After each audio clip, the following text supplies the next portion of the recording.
We're going to start, no? So lahat ng resource persons, upo kayo, ang media friends natin, feel comfortable. Walang staff, so you can take the chairs over there, over here. Okay.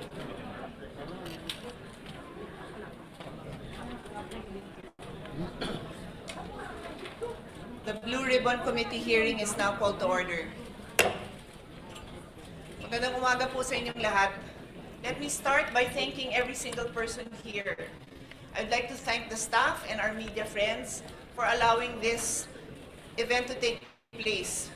The reason why I have to thank all of you is because dun sa first floor, may mga nagsasabing hindi papapasukin ng resource persons natin. So kailangan ko po silang sunduin.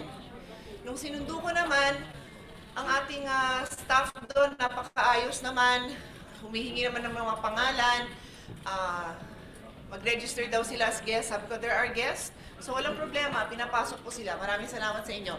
Our media friends, you're always welcome to cover. Pasensya na parang nagkaroon ng konting gulo, but definitely we do not in any way intend for any of you not to be able to cover our events here in the Senate anytime.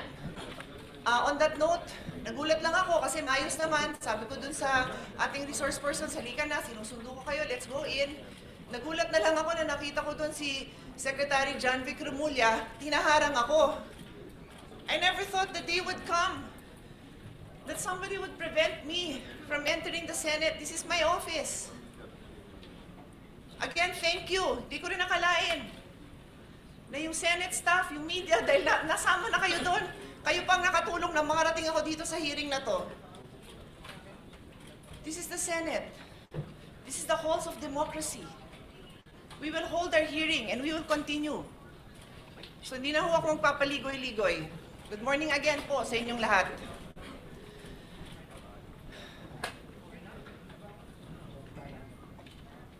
Before I begin, I'd like to address a very important thing. Yesterday, a session was purportedly held by 12 senators, 12 po, in which committee assignments were declared vacant and chairmanship of this very committee, this committee on the Blue Ribbon, was allegedly replaced. I stand before you today to state clearly and unequivocally that session was invalid. Wala po silang 13. Kahit grade 1, marunong magbilang. Kailangan ng 13. So wala ho silang authority gawin yung mga ginawa nila. The 1987 Philippine Constitution states, Article 6, Section 2, the Senate shall be composed of 24 senators. May narinig ho kayong 22? Wala, 24. Article 6, Section 16.2, a majority of each house shall constitute a quorum to do business. Rule 2, Section 2 of the Senate rule states, the officers of the Senate shall be elected by the majority vote of all its members. Majority vote is 13. When 12 senators convene and purportedly held session, how can that be valid? Nung tumayo po si Senator Gatchalian at sinabi niyang, ang dami hong posisyon, di ko na humaalala lahat. Acting, presiding officer, Senate President Pro Temp, Acting Senate President. Paano ho nangyari yon? Buhay pa po si Senator Legarda. Kailangan po 13. Sabi nga the officers of the Senate shall be elected by the majority vote of all its members. Buhay pa po si Senator Legarda, hindi pa po siya pinapalitan. Kaya hindi po pwedeng magkaroon ng another Senate President Pro Temp. I also say this for the sake of our staff na litong-lito na sa ginagawa ng mga kasamahan natin. Yan po ang reason kung bakit tuloy ho tayo. Because I would happily give up this position. Alam niyo po yun. Hindi ko pinapangarap na maging chairman dito. I'm just doing my job. So I just needed to lay that on the basis para hindi na issue yon kung bakit ako nag-hearing, kung bakit tayo may hearing today. I have a longer speech, but because of the events that have transpired, I want to give the floor to the Senate President, and then I will turn this over to the subcommittee chairman, Senator Marcoleta. I have already issued a letter to him. Later on, babasahin ko, nasa karapatan ko din po yon as chairman of the committee.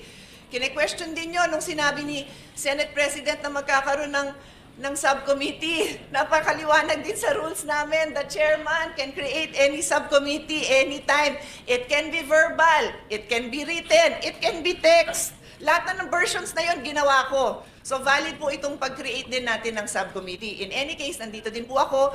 Pero may hearing din po akong isa tungkol sa taxation. Baka mamaya kailangan ko din sunduin sa baba yung mga mag-hearing ng mga kasama kong resource person for taxation. Anyway, I will give the floor to the Senate President. Thank you.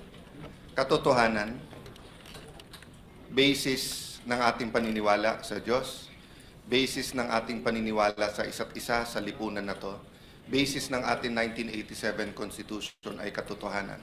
Let's start out and make it this very clear. This is not against the administration. This is not for the administration. This is not for any political party. I ran in 2022 as an independent.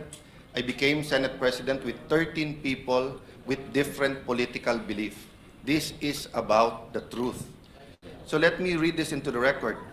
Revised Penal Code as amended by Commonwealth Act number 264 restored by EO number 187. Acts tending to prevent the meeting of the Assembly and similar bodies. The penalty of prison correctional or a fine ranging from 200 to 2,000 pesos or both shall be imposed upon any person who by force or fraud prevents the meeting of the National Assembly, Congress of the Philippines, or any of its committees or subcommittees, constitutional commissions or committees or divisions, or any political board, or city or municipal council or board.